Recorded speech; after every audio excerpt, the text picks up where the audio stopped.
when we saw the home, I saw a lot of possibility in it. I saw it had double street frontage, it was in a great area. The whole idea was to have different areas within the space that we could, you could retreat to. So there's a front terrace in the front yard, which it's funny with these old houses, they used to face the water. So that's where the veranda is. The old verandas used to face the water, which is why the balustrade, you'll notice, which we had to keep, is at the back of the house, not at the front of the house. So when we extended it, I had a veranda that wrapped around the house, which is effectively the front yard, but it's the backyard. So that's where we have the grass and the trampoline. And the back terrace is, where you had to have barbecues and your friends over.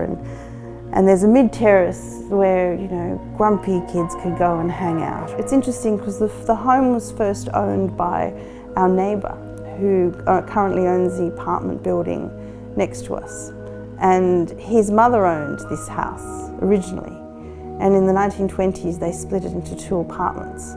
So that was part of an interesting history of the house. And when we started to work on the house, the front entry we found, which was down the side, was where the bathroom for number 9 was.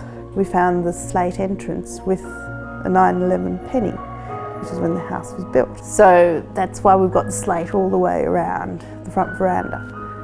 So we sort of did that. So that's part of the sort of history of the house, and it all used to be part of a much bigger estate earlier on, which was owned by a merchant banker. So it's quite an interesting part of the history of Glebe. So we've sort of contributed to that by building our 9 to 11 Leichhardt Street.